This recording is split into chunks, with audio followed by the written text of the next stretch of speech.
Hit record. All right.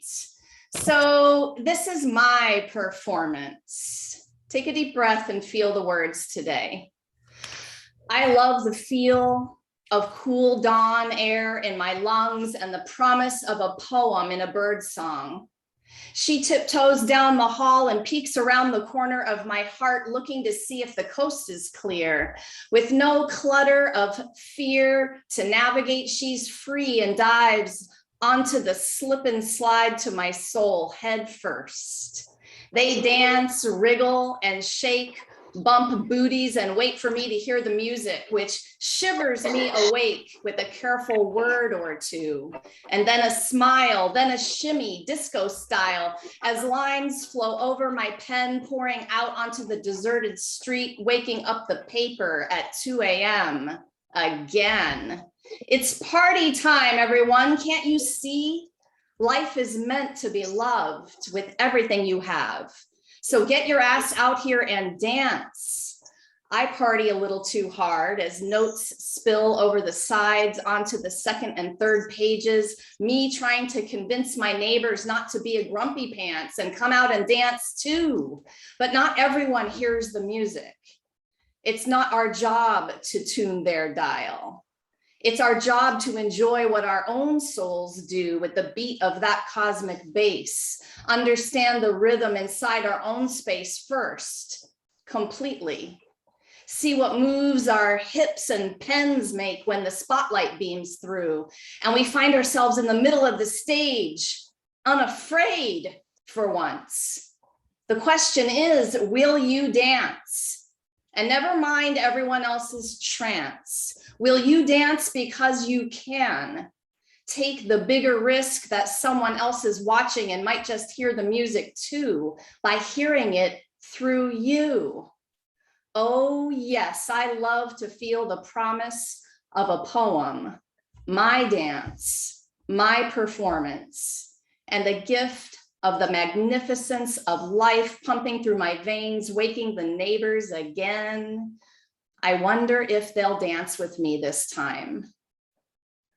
So are you all ready to dance with me today? I hope so. So I'm Laura DeFranco, the CEO of Brave Healer Productions, a publisher of world-changing wellness books. And I have a 30-year background in holistic physical therapy, a 3rd degree black belt in Taekwondo, more than 20 books now, and 16 bestsellers as of last week. Congratulations to Diana Leader and the authors of Find Your Voice, Save Your Life Too. You guys are amazing. And I was born to help you share brave words that build your healing business. Are you ready to tell your story in such a powerful way? You not only move people to read and engage, but they click, and even better than that, become a part of your powerful community. That is my goal for all of you. In my emails for this workshop, I promised to share 3 things: the awareness and mindset you need to get over your purpose-driven fears of sharing your badass, authentic self and stories out loud, how to tell your story in a way that draws people in, and how to speak and write to your ideal client so they can't wait to work with you and come into your world in the next step way. So let's get to it, you guys. Let me toggle a couple of screens. Oh my gosh, I see people still coming in here. Miss Alex, thank you for manning the waiting room today. Holy moly. All right, let's see.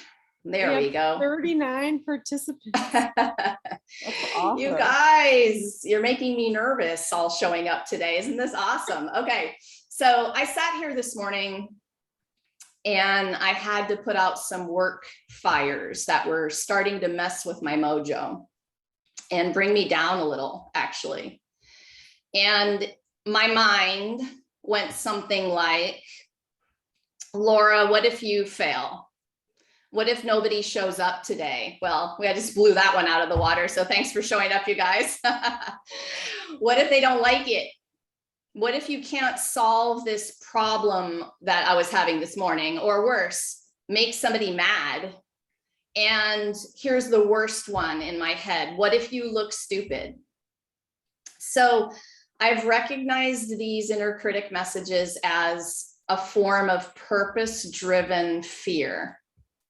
And here is why I call it that. Some of you have heard this story before, but I love to tell it. It doesn't get old for me.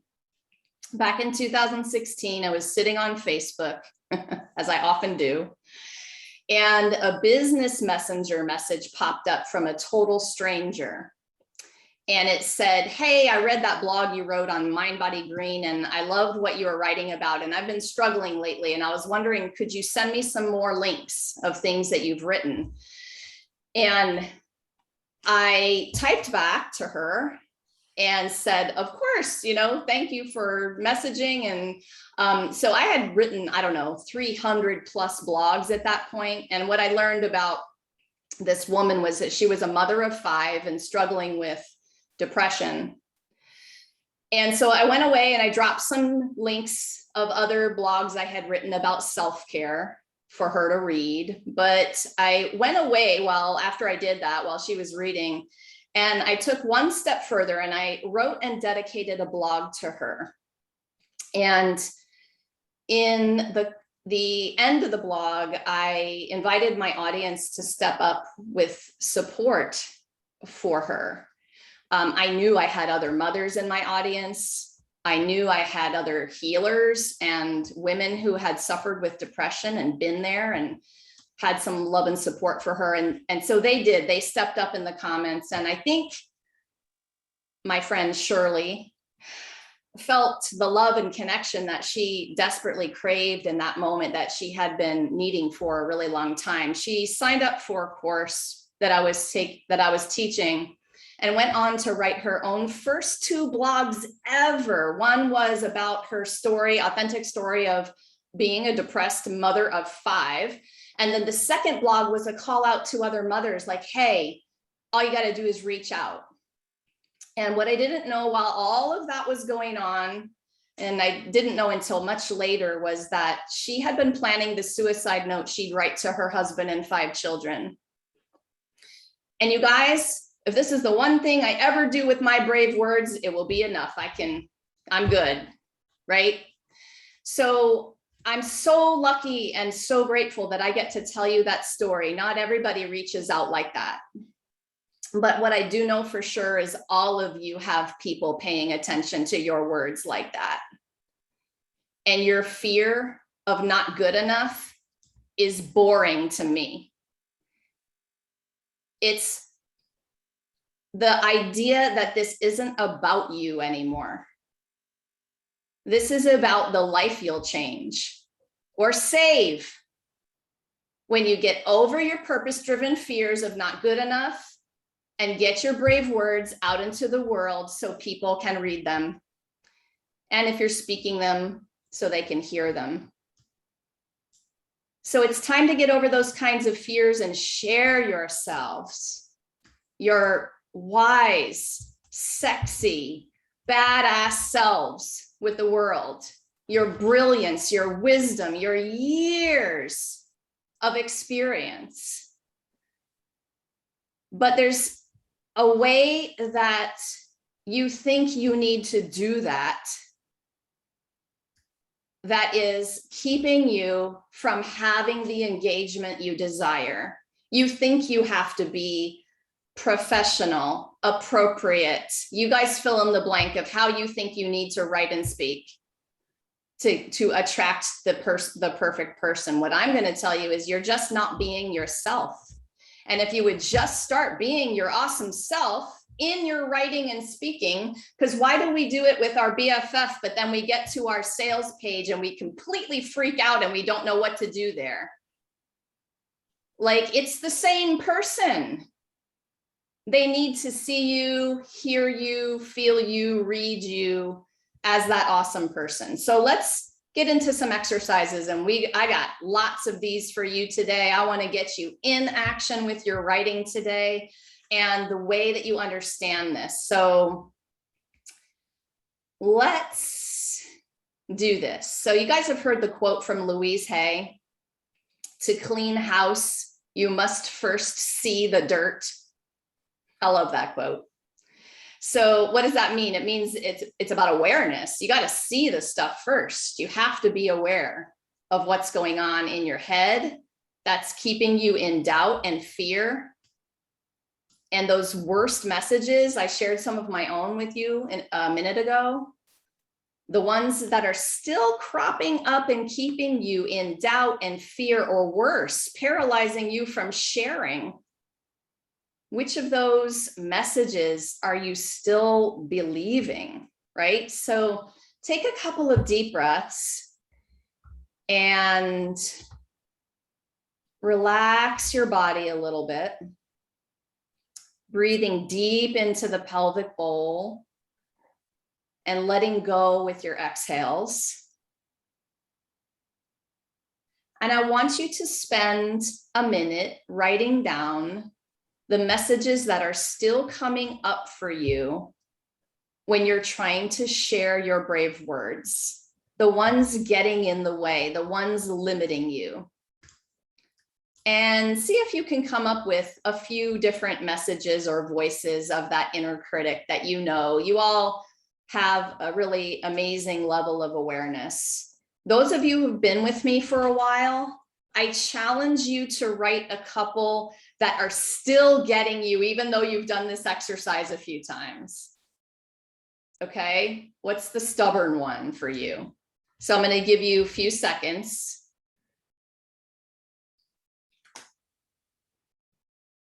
Write a few of those down.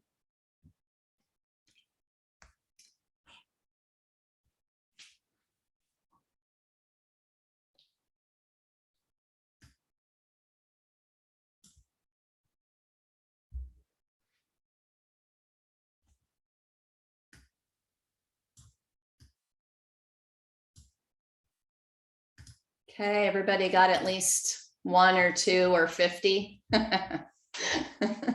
Right? When I first did this exercise, I just went on and on and on. And I thought, oh my gosh, all of that stuff is just bogging me down. So what's the worst one for you? Would some of you be bold and brave and type in the chat the worst inner critic message? I'm watching as you guys type over there. What's the worst one for you? Alex, what's your worst one? Just unmute. I'm going to pick on you today since the rest of them are going to type it. The first one, the one that comes to mind today, I'm working on a project, is you're doing this wrong. Like, it's not right. Like, you could be better. And I'm like, okay. I know it's not true. But. Right. We know they're not true. Right. Oh my gosh, you guys are typing some pretty powerful ones in there. I'm not thin, so I'm not presentable. No one cares. People won't like me and go away. They will go away because they don't like you, Sandra. Yeah. What you say doesn't matter. I will sound stupid. That's my worst one. No one will want to read. Who the hell am I? And what do I know? I'm not educated. Backlash from the daughters. That's a personal one. Yes. So you guys circle the worst one out of the list that you made in front of you, and really allow yourself to understand that the list that you made is an awareness tool. So when I first made my own list, and then I put it in front of myself every work day, I could see when the inner critic was piping up. And I've noticed a couple of voices. I noticed the scared little girl message. She was little, like 3, maybe 4 or 5 years old. And actually, it wasn't so much of a message. She was just silent.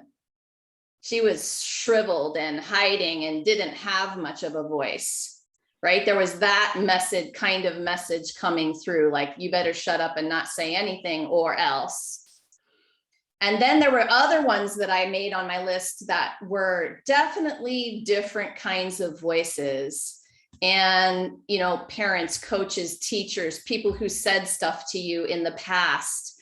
And those kinds of messages, I decided to give them a name. So I'm going to have you guys close your eyes with me for a minute. Take that deep pelvic bowl breath. Think of that worst inner critic message that keeps stopping you up, preventing you from sharing your brave words in the world and helping more people. And that message, she or he has a name. So open your eyes and write down a first name of the voice, first name of your voice. And you can type them in the chat if you want to play with me today. Mine is Martha. So Fluffy, nice. Karen, yeah. So, Martha would say something like, Laura, if you do that, or if you fail in this particular way, you're going to look like an idiot. And then, right, whatever consequence that is. So the queen, I love it. A-hole. Yeah, I like that one too. Carmen, the third grade teacher. Oh, no. Yes, I love it, you guys, the witch. So what's so cool about me naming Martha is I've got my list in front of me. I've got my name. And now when she pipes up in my head and starts to say, hey, Laura, if you do that, you're gonna, and I just shut her down. Thank you. Thanks, Martha. But I got this. So it's an awareness tool to name your voice because it takes you out of it. You get a step away from it and observe it. And all of a sudden you get a choice to either shut it down or continue to listen. So which of those messages are you guys still believing?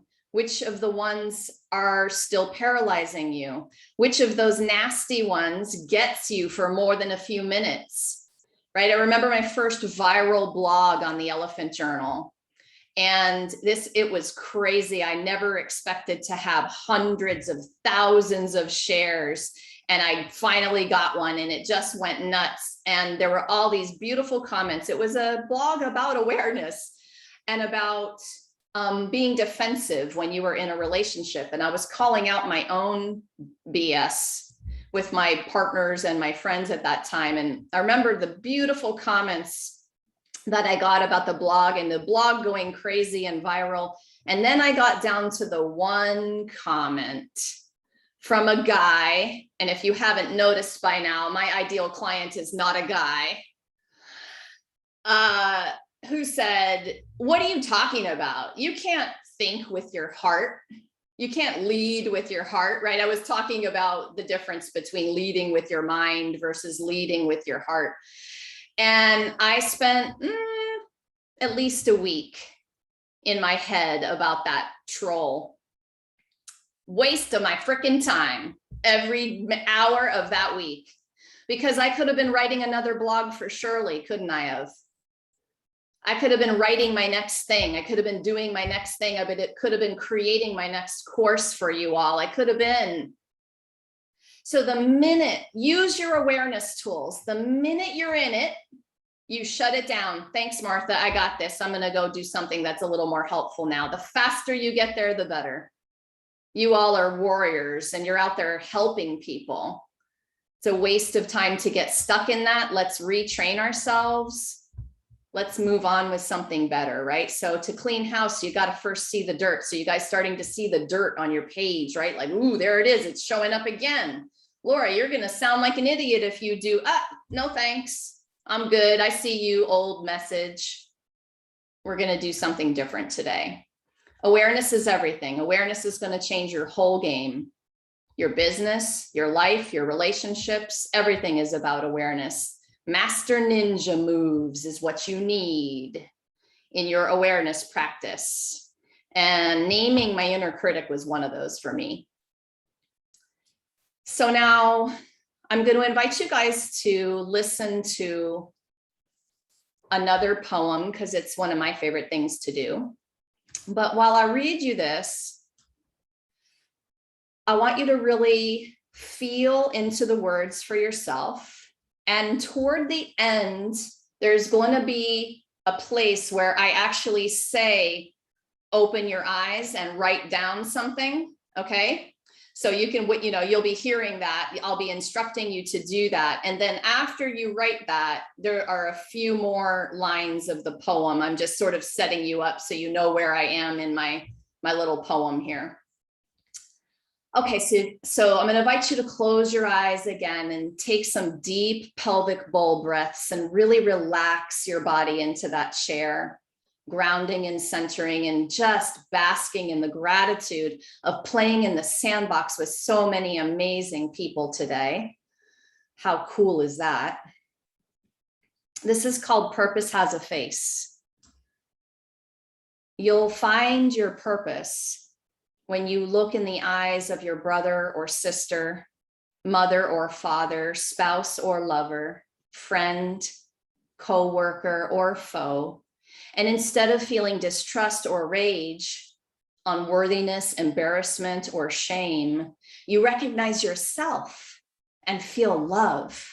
Purpose has a face and a name. Find your purpose, live in your purpose. You were born with a purpose. I swear if I hear this one more time from one more life coach as the secret to my happiness, I might just land an axe kick on the side of their face. Wondering what I mean? Surely a purpose-driven life is what's meant to be. How will we survive without a purpose, something to drive us, some reason to be, some topic of catastrophe to attach to, some cause to lend our hand to? Y'all, purpose has a face. True purpose, unless it has to do with a living, breathing, taco-eating human just like us, will never feel complete. Purpose has a face and a name. I'm tired of searching the planet for my reason for being in all the wrong places, tired of the sprint to success and achievement as a means to changing the world. Purpose has a name.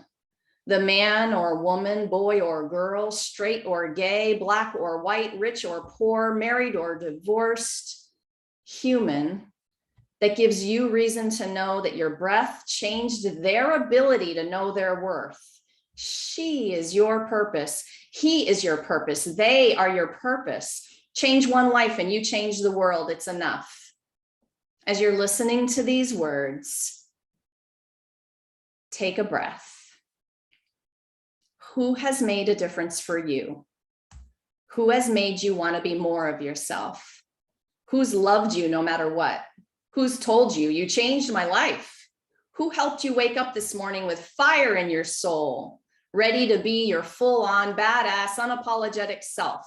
Let that face come to your mind right now. Now open your eyes and write down a name, first name. And for those of you who are playing today, type it in the chat for me too. We just changed our purpose game. You claimed the name who made you know you were born, so you are worthy. You matter. Your presence is the very reason someone wanted to wake up another day. Purpose has a face and a name. So I look around into the eyes and smiles and snaps and claps and sometimes a tear, and I really get it now. Every single moment you spend honored by the company of someone who cares is a moment of true purpose. Have you been searching too? You can stop now. It's not what you do, it's a who you're looking for. Purpose is right in front of you. And it certainly is right in front of me in all of your beautiful faces. So let me go check the names. Mary, Grady, Jason, Brittany, Bill, Linda, Dan, Christy. Yay, you guys all felt your name. Brandy, Sangeeta, Leanna. Oh my gosh, you guys are awesome, right? This is personal. Having a name, when you think about a name and a face, when you think about everything you create for your ideal clients, is going to change your writing and speaking game. So I needed you to feel this at another level, because what you do is you get stuck trying to be professional or perfect or appropriate. And guess what happens when you start to do that in your copywriting? You start to talk to everyone which means you're talking to no one. Anyone tired of hearing that? But it's true, right? So when a face and a name come to your mind and you've got that name written in front of you, and I keep Shirley's face on my computer, then you understand how to write them a love letter in your sales page. You understand how to write them a love letter on your social post, all of the places. So I'm going to give you 3 minutes. I want you to write down dear, your first name of your person. And I want you to write them a love letter as a result of working with me, or as a result of reading my chapter or my book. I want you to feel, or my wish for you is. You have 3 minutes to write a love letter to this person. Okay, take your time, take a couple of breaths. How do you want them to feel?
Okay, got about 30 more seconds to wrap up your thought, or that last sentence or so.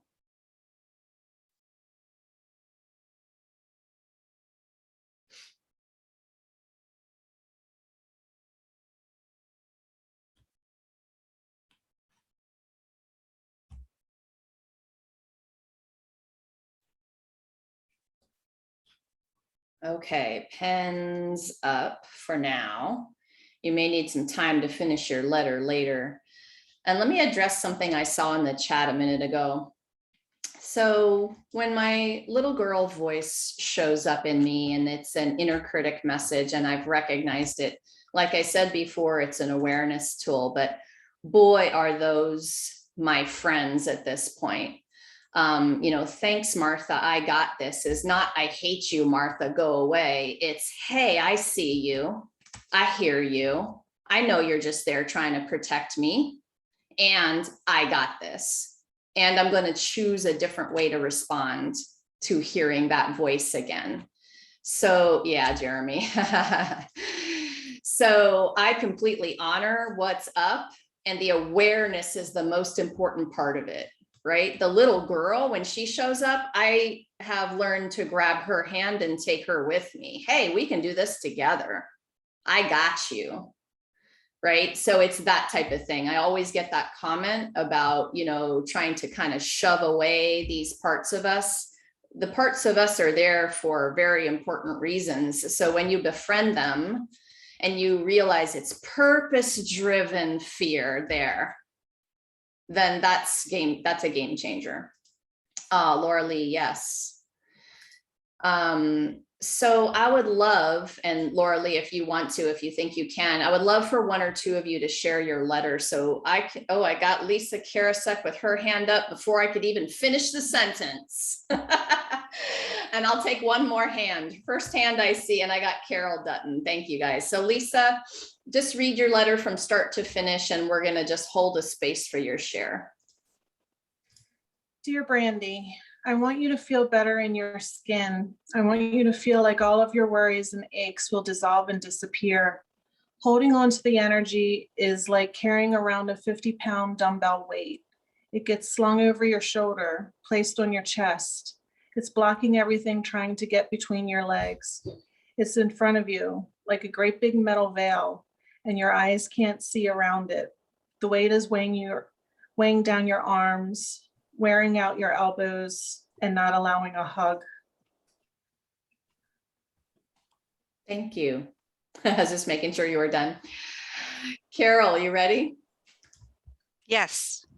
It's, dear Chris, you are also worthy. Thank you for the appreciation that I always feel after being with you and me on this journey we are taking.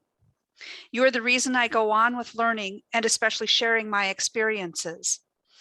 Whether I am doing energy work or writing, you have been the inspiration. It helps me to face the world.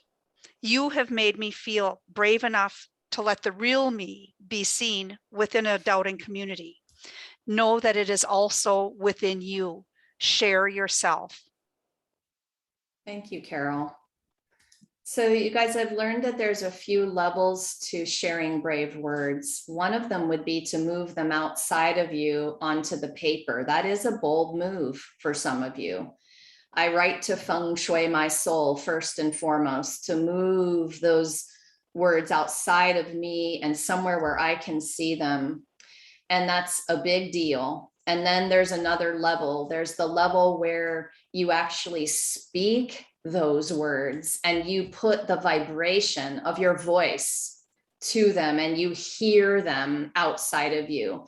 And some of you were saying that the exercise was making you cry. So then great, because you're in the feeling of it, and your clients, prospective clients, people in your community, they're feeling with you. They are feeling beings too. And there's a lot of us walking around sometimes, times of our life in zombie land. We need to feel. Feeling is healing.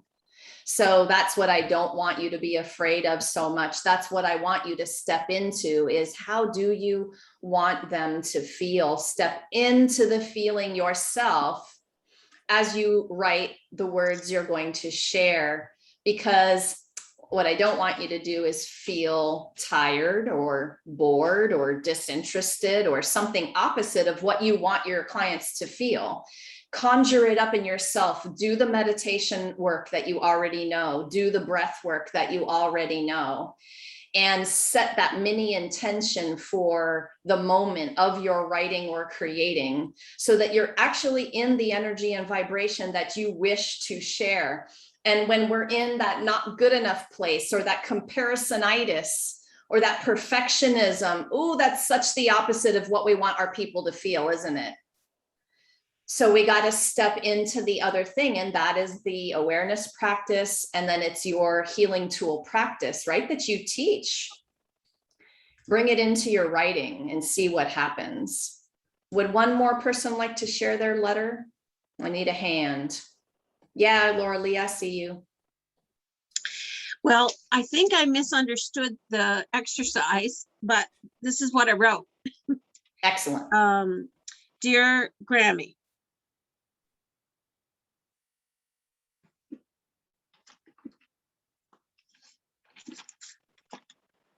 I don't think I've ever done this. You were my guiding light when I was a little girl.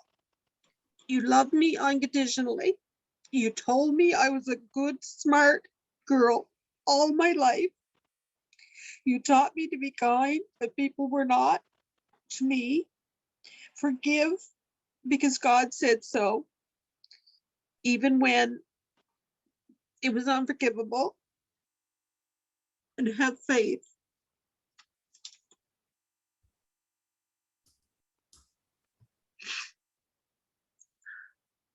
Thank you, I'll Laura chalk some Lee. of this up to sugar detoxing. Thank you for sharing. Thanks for being brave and allowing the emotions to come through and sharing it with everyone. It takes courage to do that, especially with even, people people you don't know.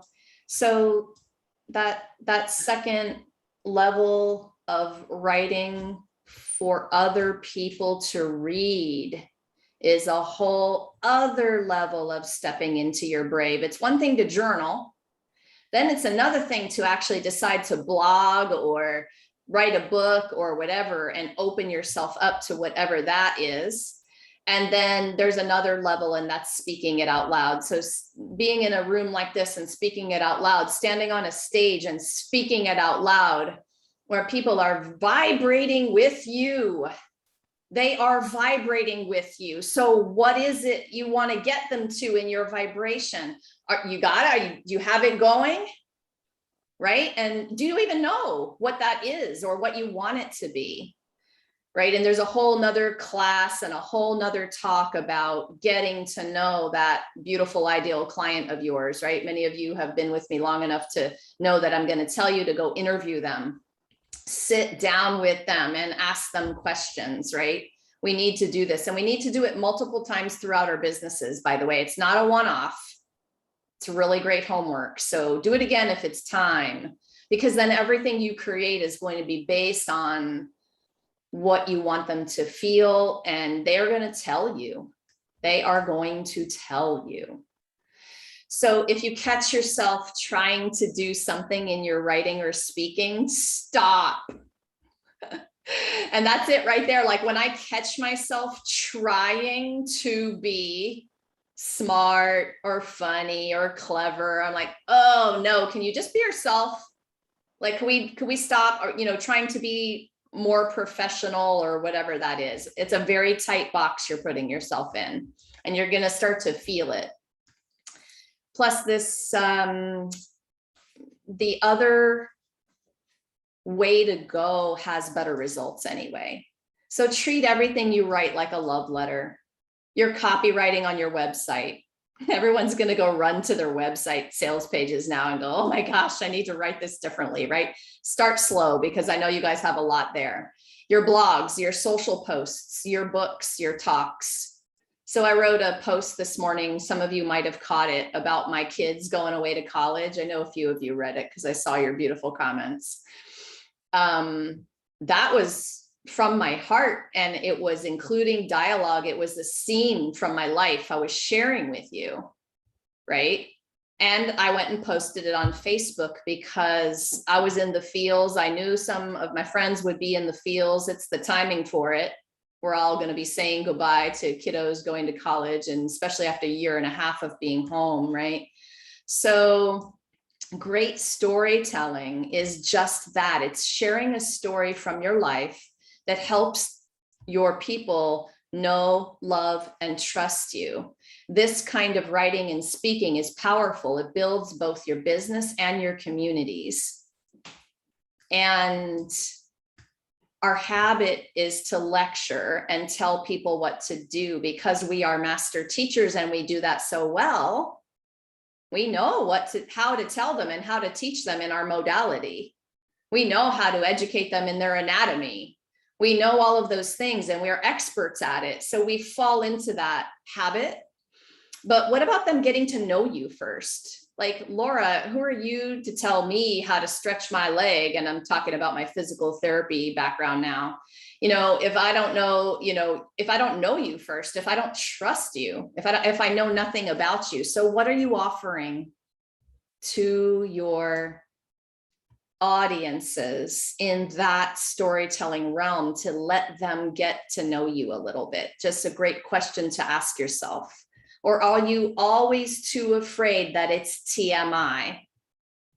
Is that inner critic coming up? Oh, they're not going to want to know about that. Oh, that's too much information. Like, that's too personal. The more personal, the more universal that is. The more personal you go, the more people are going to be nodding their head in resonance. So telling a great story gets someone into a scene as a fly on the wall. It gets somebody laughing and crying and feeling goosebumps and nodding their head like that. It helps people feel, plain and simple. As healers, we help people feel all the time, but what do we do when we write a sales page on our website? Freeze up and think it's supposed to be something else. Why do we do that? So one of the biggest tips I have for you for your best storytelling today is to show me by writing a scene from your life. So we're going to do another exercise. You guys ready? So, and instead of trying to tell you about how to do that, we're actually going to do it. So take that deep pelvic bowl breath again, kind of clear your mind, come back down into your body, grounding and centering into the pelvic bowl breath, arriving back here in the now, in your feeling body. And I want you to think about some of the biggest defining moments from your life. Take a minute and list a few of those for me, bullet list style. Okay, the moment I published my very first book in 2012. That's kind of how I want you to list these. So take a minute. What are some of the defining moments of your life? Made you who you are today, doing what you're doing?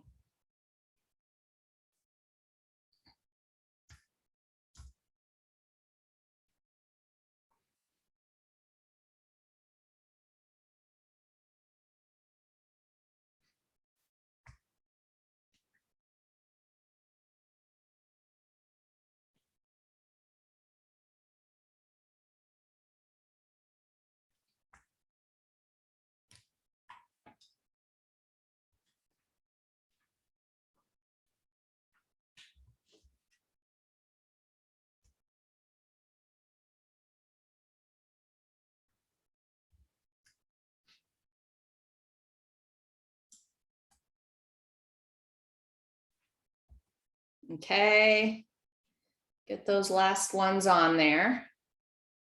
Now you're going to have a whole lifetime's worth of stories, of moments. But today, I really wanted you to hone in on those defining moments. And I want you now to pick one of the ones you listed that you are most passionate about, the moment that was the beginning of who you are right now today and doing the business you are doing right now today. Which one of the ones that you listed just pops out at you as the one? And just circle it, just make a little star or something. Okay. Everyone got one? All right. So now I want you to think of a scene. Okay. So this sometimes gets people, but do the breathing if you're overthinking. Okay.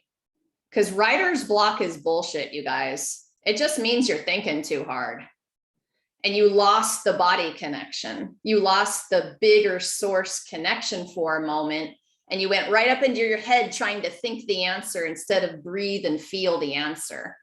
Okay. So now think of a scene in that defining moment you chose for today, just to play with me today. A dialogue between you and another person kind of scene, the place you were in when this happened, or it could be a dialogue you had with yourself in your head in that moment. I want you to think of a scene from your actual life that relates to that defining moment you just chose. One of the ones on your list. Everybody got an idea? So I'll give you an example. In Brave Healing, A Guide for Your Journey, my signature book published in 2018, I open up to a scene with the family sitting at the dinner table at Thanksgiving. And my kids and I and my ex-husband we were all sitting there, and I had just made Thanksgiving dinner by myself without any help or offers of help. And we sat down and the food was on the table, and I said to everyone, hey, let's go around the table and say what we're grateful. And I couldn't get the word for out because my husband at the time said, no, we're not going to do that. So right now you are in a scene in my life that happened. That was a defining moment, and one of the days I leaned toward when I was going to ask him for a divorce. It was a big moment for me, realizing that I had married somebody very, very ungrateful and wasn't even willing to do gratitude at the table. It was one of my values. So I know you're feeling it, right? Some of you feeling that right in your middle of your chest right now. Ugh, spear. So I would like for you to think of a scene of your defining moment, and you've got not long enough today, but you've got 3 minutes to start writing out either the dialogue between two people, or maybe some of the dialogue is what you were thinking in your head. In typing, that would be in italics, by the way, instead of quote marks. Okay, go for it. Don't think too hard. Write as fast as you can for 3 minutes. Just get it out. Give me a scene.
Okay, I know it's not going to be enough time. You got about 30 more seconds just to kind of close out that thought that you're on.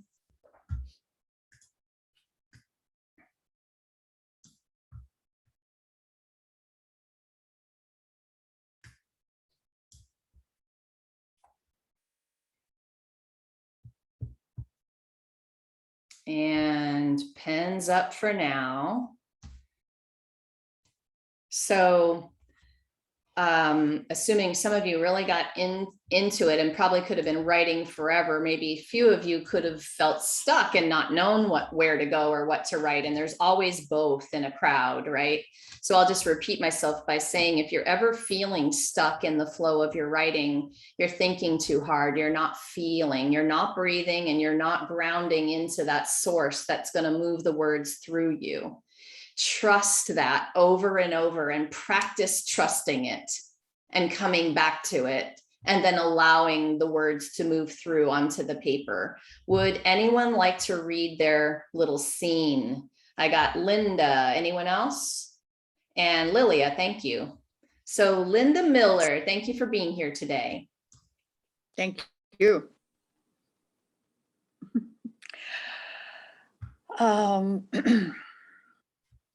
At the hospital, there was an emergency in my very first birth as a doula. It was my job to inform the grandparents. The grandfather was the head of the cancer department at that same hospital. I was terrified to go into the hall and speak to this man. Dr. Z, I'm Linda Miller, Jamie's doula. She's had some complications. Your grandson and your daughter are both fine, and there's been a rather large internal tear, and they are giving her blood. She is on her 3rd unit and is on oxygen as well. I could see the terror on his face. I'm sure this is difficult for you. And as I hold out both my hands, palms up, offering them, he takes them. He responds with a hug and a thank you. And I realized I had found my courage. Thank you. Okay, so before Lilia reads hers, I'm going to give you a tidbit here. So you've given me a scene from a defining moment in your life. You've allowed me to be a fly on the wall like Linda did so beautifully. You let me hear the dialogue between the people, and you also let me feel the emotions. I could see the terror on his face. What does a face do when it's in terror? This is just a question for your writing. You can describe what the body does as a way to help me feel the emotion. Okay, so that's just a little side note there. But now I want you guys to think about that love letter you wrote a few minutes ago. Because part of this writing is going to be showing your reader in a scene like that, like Linda wrote. And then the other idea is, oh yeah, okay, my reader, my possible perfect ideal client is reading this and they have a problem they want me to solve. And so now how am I going to lead them into my advice, support, teachings, tips I want to give them for their courage, like Linda ended there in hers. So yeah, you're talking about a defining moment of your life and you're getting them into the feels so powerfully, but hey, it's really about them, not you. So now it's time to teach me. And because we don't have a lot of time to give you guys to do that writing right now today, what you might just do right now is a couple of bullet points after you wrote your scene just now, couple of little notes to yourself. What do you want to teach your reader now? What do you do for a living? What is your service? What is your signature service? And what's that main problem your ideal client is having? And how can you now transition into helping them? Because it's about them. You want to lead them with a nugget, right? Linda? Thank you. I had no idea. And this letter totally triggers back to the first letter, because I was just with a mom who used her voice to find her courage and speak her truth in birth. Yes, so that's for sure your So, next I mean, scene. it's like complete circle. Yep. Thank you. Yeah, really, really super awesome. Lily, are you ready to read yours? Yes. My car wouldn't start. I turned the key and it just clicked. How was I going to get to Virginia to watch my daughter play lacrosse with her college team in a tournament? Even if I called AAA, how could I trust them to start it and it to start when I needed to head home? I needed to get there. I had promised. What could I do? Oh, I could call Glenn. Glenn has a second car. I could borrow his car. I mean, we're almost married anyway. Why didn't I think of that? So I called and I asked. And he said, no. No. No. I couldn't believe what I heard.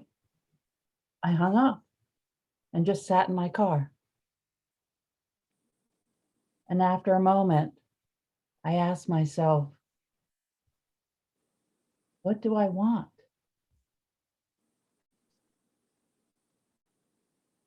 I want more, Lilia. Nice. Thank you. Very nice. Very nice. Okay, so now you guys can think a little bit back to the love letter. You know, you're offering a scene, you're offering a know, love, and trust, letting them get to know you. And you are also going to step up as the expert in this kind of writing all the time.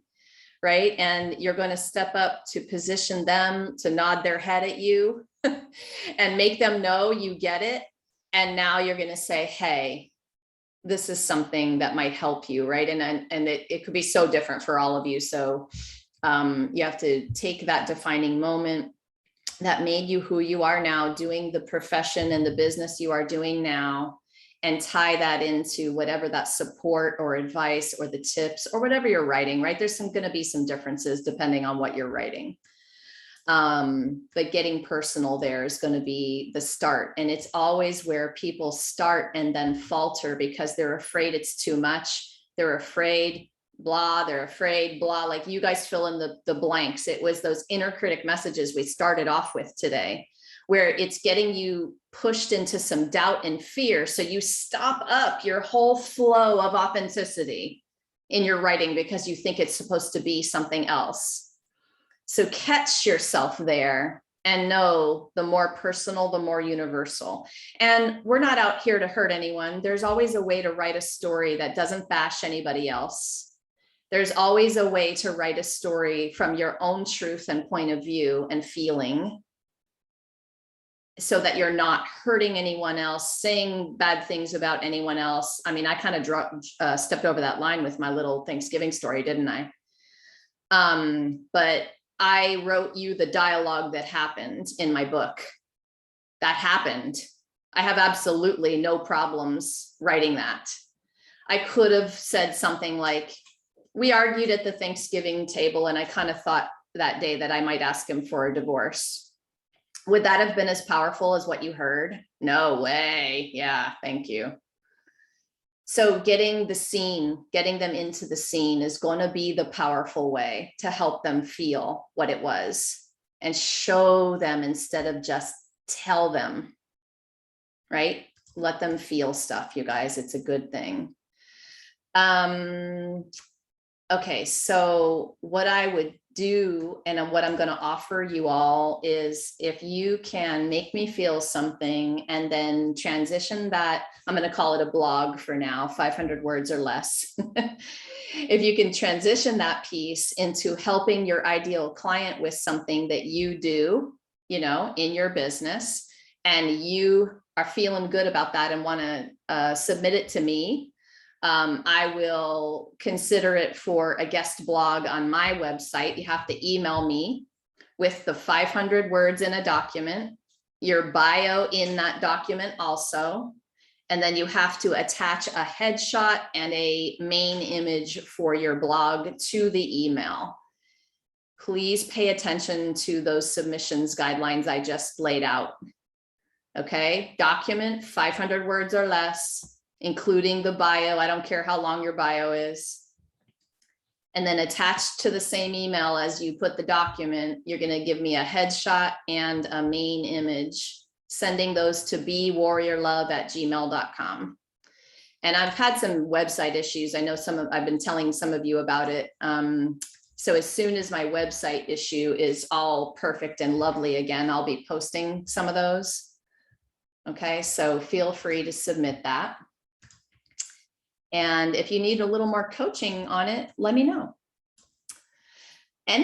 Does anyone have any questions about what we talked about so far? Any places you're stuck or questions you have about the exercises we've done today?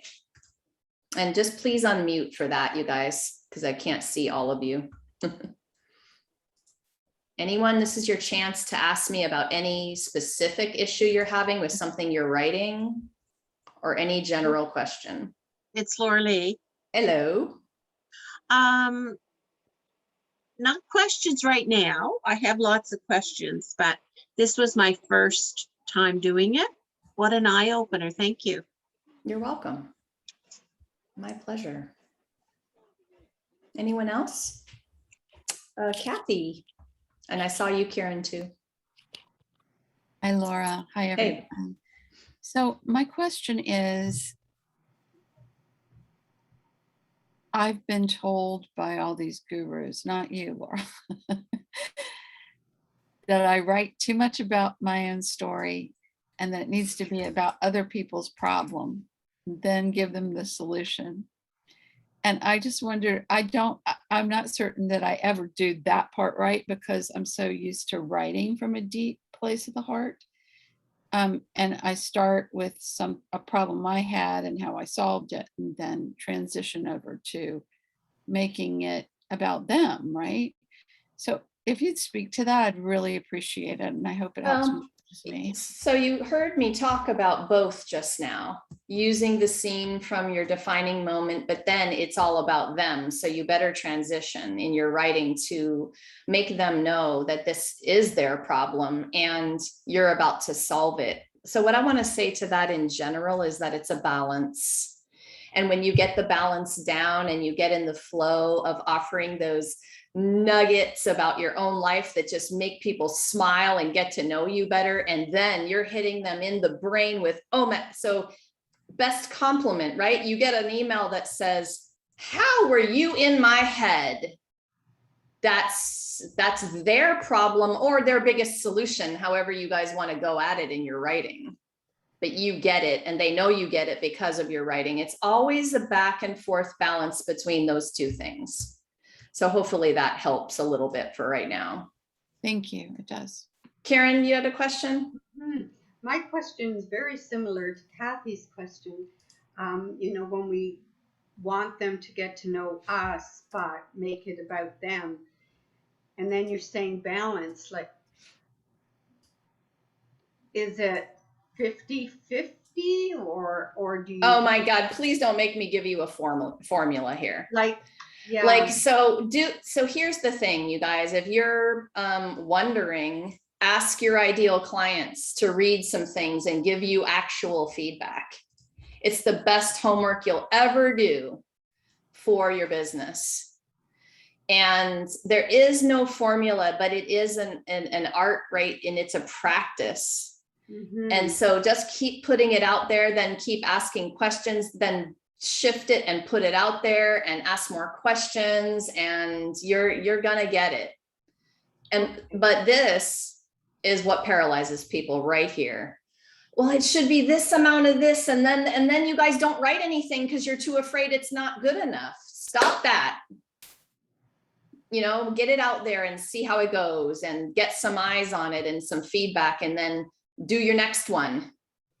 And then get some eyes on it and some feedback, and then do your next one. That's how it's going to happen. Okay. Let's do it. So you guys, let me share with you a couple of things, and then I'll be here to answer more questions. Okay. So, and I have a beautiful poem to close out the day with that I am excited about sharing with you today. If you guys are ready to share brave words in a big ass way, I invite you to take a deeper dive with me. So the signature course that I started the year that Shirley came into my life is now called Intuitive Writing and Speaking for Healers. It's a 6-week deep dive into some of the topics we covered today. And as a result of the course, you'll not only start to overcome those purpose-driven fears, you'll be writing and speaking out loud and practicing that in a community that supports with love and a little badassery. It's time, and the world needs you to step up. It's my complete honor to guide this process. It's an online class, 6 weeks, starts September 3rd. Classes are Fridays, 11 to 1. I'm going to give you the link. And if this calls to you, just know that I'm at a point in my business where, you know, everyone wants to talk about like, oh, should you do passive courses or should they be live? Well, this one can't ever be passive. So I will be doing this course live because of the deep dive, because I'm a healer and because I understand awareness and because I understand holding a healing space. So this is a signature course. It's 5 years old. It's been through many morphs and shifts. And it is one of the biggest reasons I am here doing what I'm doing. And when Shirley came into my life back then, she really helped me understand my why. So I get excited about this class. So the link is there. If you guys have trouble with the link, as I said, I'm having a little website issues lately. So put it in a different browser if you get a weird message when you click on it. Okay. There'll be limited spots. I can't take everybody for that live course. Thank you very much, Carol. I know a few of you have been in there with me. So any more questions before I finish up with yeah, Shelley. Hi, I was noticing that when I begin to write, instead of getting right into the dialogue, I find that I want to keep going into the backstory. So what's happening is that I'm writing about what led up to it rather than just jumping in and saying what needs to be said, because I just started the dialogue by the time it was over. What do they need? How much backstory do they need? First of all, what are you writing? You don't have to answer right now, but I'm asking all of you, like, it depends on what you're writing. Is it a blog? Is it a book? Right? So we have two things there. Like the book can probably handle and probably needs some backstory. The blog, not so much, because I have limited time. And listen, if you're going to get into too much backstory, I'm scrolling on by because it's too long for me. So it depends on what you're writing, and it depends on your ideal client a little bit. And I only need as much backstory as I need to get the picture so that you can get to the point, Shelley. Get to the powerful point and get to it quickly. Hook me in. If you're going to do backstory, you better hook me in. And that can be with a bold statement. It could be with a statistic. It could be with a line about your life that people are like, what? I didn't know that about her. Okay, let me continue to read her backstory here. But don't dilly-dally for 4 paragraphs trying to get me somewhere else. I don't have the attention span for it, right? Sadly enough, right? Some people do, but these days you kind of got to get to it. And what you can say in less words, say in less words. Be clear and do it in as little of as words as you can. But there's some stories that lend themselves to some backstory. So I think that's a little bit of an art, Shelley, and a practice. But when you're working on something, ask a couple people that like your stuff and have read some of your stuff and get some specific feedback about that. Okay, great. Anyone else have a question? Great questions. Anything else you need help on? Something specific? Debbie, is your hand up? I see a hand on the screen, but I can't see all of you guys. Yeah. The question that comes to mind is what I would call positioning. And it relates to being able to write about multidimensional experiences with the ancestors in a way that lands for people, kind of like a crossover of like the scene in Black Panther, where it goes into the ancestral realms, or the scene from Book of Life, where the hero physically transitions into the other side of the veil. And I worked on a screenplay about the life of Christ and Magdalene for like 6 years. And again and again and again and again, it was like simplify, simplify, simplify, because the reader can't relate to what they're seeing, what's being described as, this ancestral realm, and having to translate that in a way that's way more basic. Do you have, recommendations of like, this is like a multidimensional dialogue? And yeah, I may have to say the same thing as I said to Shelley. It depends on what you are writing. But I love that you talk about a movie, because movies do what, you guys? Make us feel. And they're bringing us into all the senses. So now we have the challenge of writing stuff without, we're not looking at a screen. So our readers are reading words. How can we give them the scene and allow their imagination to do whatever it needs? How can we be clear, not too clever, but clear and simple, and get them there? And I think then the rest of that answer is, it kind of depends. Like, are you going to write a blog about it? Are you going to write a whole book about it?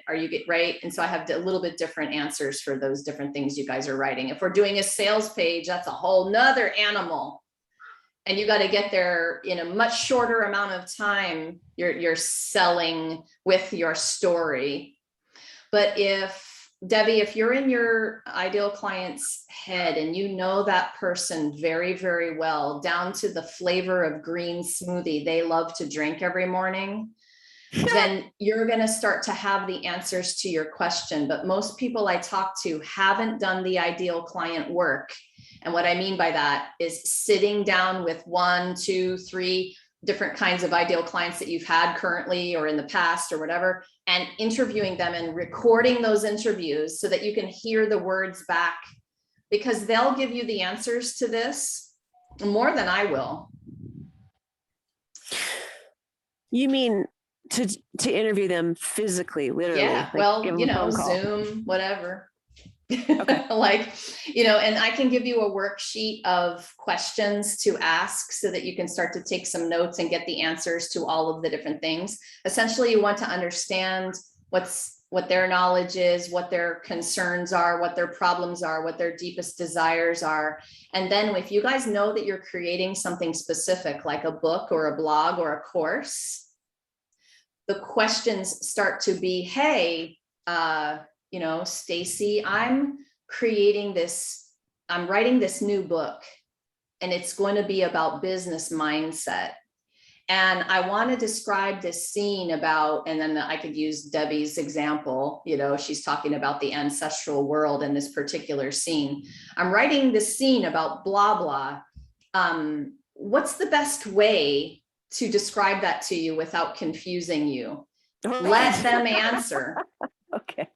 Let them answer that question, and you guys are going to be blown away by, you're going to get the answers to questions you've had forever for your business. They're going to tell you. But a lot of us just don't spend the time and reach out, or we're afraid to reach out. And remember in the beginning, I emailed Stacy. Stacy's a real person. And she's a fellow physical therapist, and she was divorced like I was. We had a lot in common, and I emailed her, and she had signed up for a class. I'm like, can I please pick your brain for 30 minutes one day? I just have some questions. You seem like my perfect ideal client for so many reasons.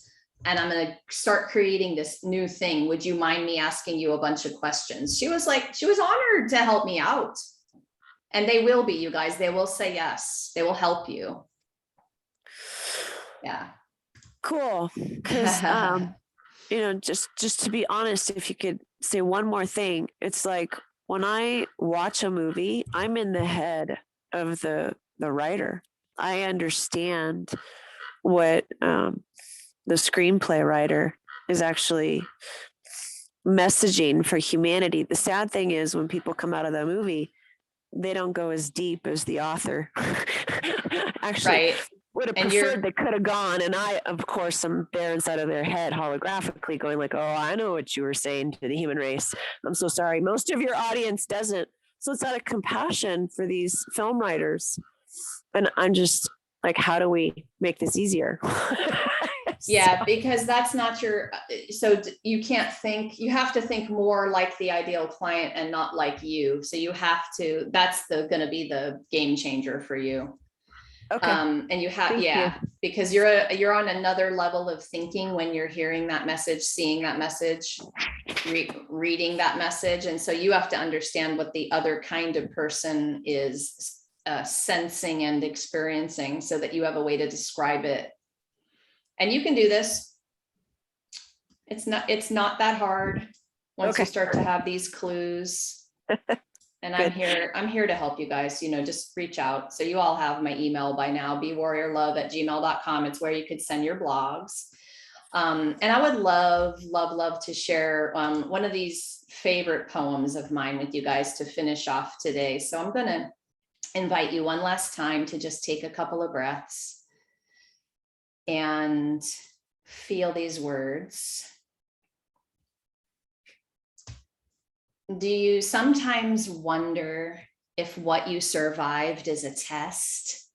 Like, what doesn't kill me makes me stronger kind of effed up lesson test to see just what you're made of? And you do survive it. Looking back with a combo side eye roll, I'm not sure if that was a cosmic joke or I should be stoked kind of look.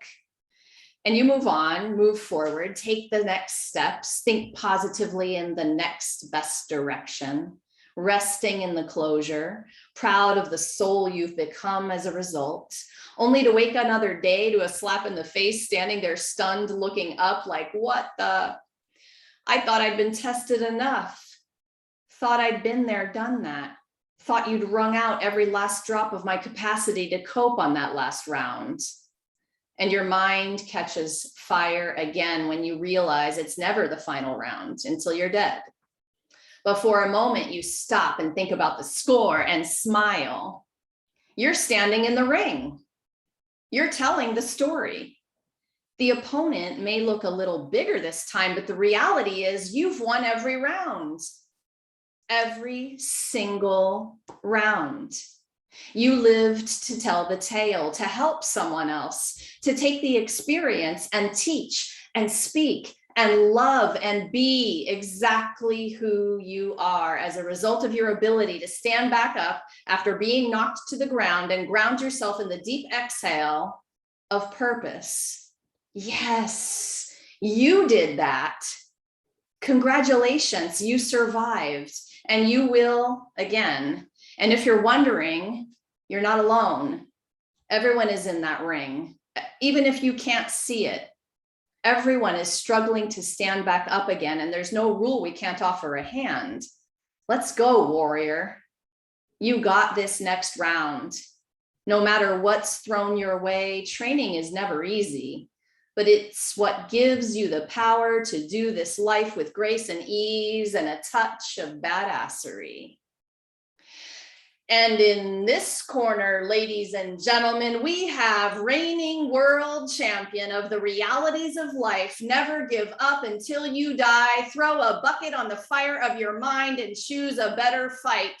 Survivor, fill in your name. And that is the last poem of our day. I like my survivor poem. I think we are all survivors. You guys, sharing brave words, it just means you're getting over your fears and you're putting them out there and you're feeling your feels and you go back and you do it again. And you do it with the face of your purpose in front of you every day.